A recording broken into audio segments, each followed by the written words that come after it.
weka amani. Ni kweli ama si kweli? Laikipia ni kweli ama si kweli? Si tulikubaliana ya kwamba Laikipia hii imeteseka kwa miaka nyingi kwa mambo ya wizi wa ng'ombe na mambo ya ukosefu wa usalama na wananchi kukosa kuishi kwao kwa sababu ya magaidi na wakora na wale matapeli, watu wanaotuharibia amani. Mimi niliwahakikishia ya kwamba hiyo maneno ya ukosefu wa usalama sehemu hii tutakabiliana nayo na tutahakikisha ya kwamba mko na amani ya kutosha, watoto wenu wasome na nyinyi mfanye kilimo na maisha isonge mbele. Lakini pia tunaelewana jameni? Na kwa sababu hiyo mashule nyingi, karibu mashule 40 yalikuwa yamefungwa sehemu hii kwa sababu ya kukosekana kwa amani. Ni kweli ama si kweli?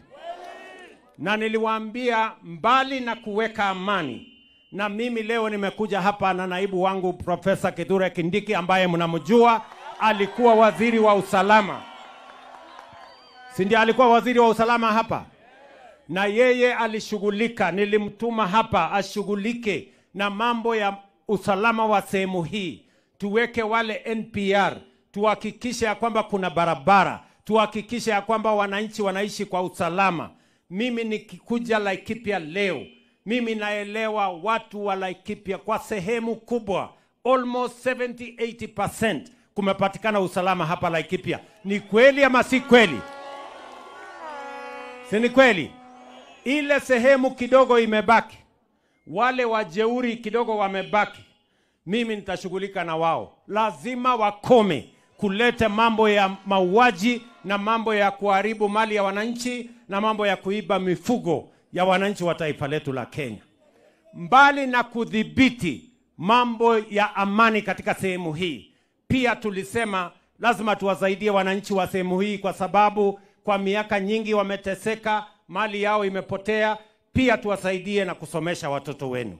Na ndio sababu hiyo tumejenga mashule mashule 9 sehemu hii ya hapa, kutoka hii shule yenu ya Ngarashi, sehemu hii yenu ya hapa Ngarashi. Ni kweli ama si kweli? Leo mimi nimekuja kufungua majengo haya kwa sababu majengo mingi katika mashule yetu ilikuwa imeharibika.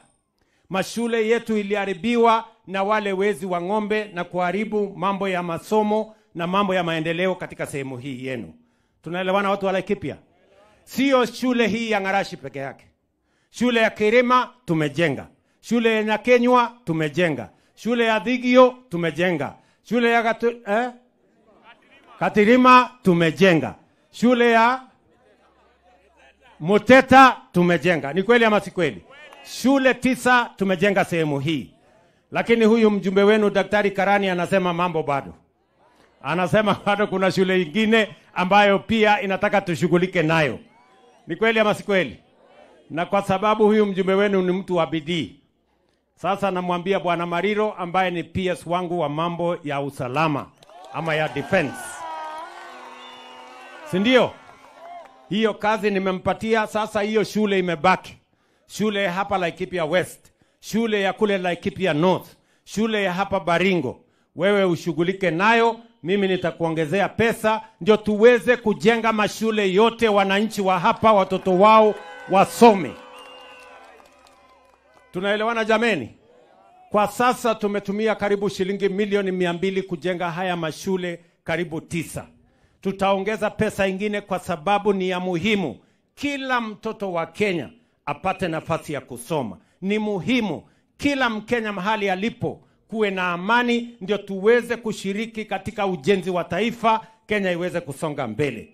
Watu wa Laikipia mimi nawashukuru sana kwa sababu nyinyi ni wakulima sugu. Nyinyi mnafanya bidii.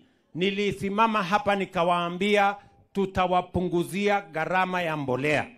Ile kalama ilikuwa inauzwa shilingi 6,000 7,000, sasa tumeteremsha imekuja chini 2,500, na mimi nataka nimwambie governor apange vile tutahakikisha kwamba sio fertilizer ipatikane Nyahururu peke yake.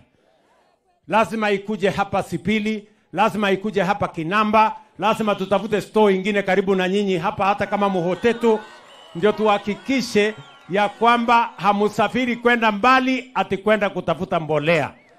ama ni aje watu wa Laikipia? Tumekubaliana? Ya tatu, mimi niliwaambia pia ili tuhakikisha kwamba watoto wetu wanasoma, pia lazima tuajiri walimu zaidi. Kwa miaka miwili tumeajiri walimu 76,000. Na kwa sababu sehemu hii ilipata matatizo, walimu wengi wakatoroka. Sasa nimeambia watu wa TSC wafanye affirmative action, ndio walimu zaidi wapatikane katika mashule yenu hapa, kwa sababu wale walitoroka kwa sababu ya ukosefu wa usalama, pia tuwa replace na tuwaongezee wengine, ndio watoto wenu wapate nafasi ya kusoma kama watoto wengine wa taifa letu la Kenya. Jambo la tatu, tulikubaliana na nyinyi mambo ya barabara. Ni kweli ama si kweli? Nyinyi mnajua katika hiyo awamu ingine tulikuja tukaanzisha barabara kutoka Rumuruti kuja Sipili kwenda Kinamba. Ni kweli ama si kweli? Si tulijenga hiyo barabara tukamaliza katika awamu hiyo ingine? Pia tukaunganisha kutoka Sipili tukalete hapa Muhotetu tukapeleka Karandi. Saa hii inakaribia imefika, inaelekea Baringo, tunataka tuifikishe mpaka Marigat. Imekwama kidogo pale mbele, lakini imekwama kwa sababu contractor ametusumbua na tunabadilisha huyo contractor, tunaleta mwingine. Si kweli ama si kweli? Lakini huyu Karani amekuja tena akaniambia mumemtuma ati barabara itoke Kinamba iende Mwenje iende mpaka Matweku. Ni nyinyi mlimtuma ama ni kunipanga? Amekuja kunipanga. Nyinyi ndio mlimtuma ati barabara itoke Kinamba iende Mwenje mpaka Matweku. Pia akaniambia ingine ati tena nitoe barabara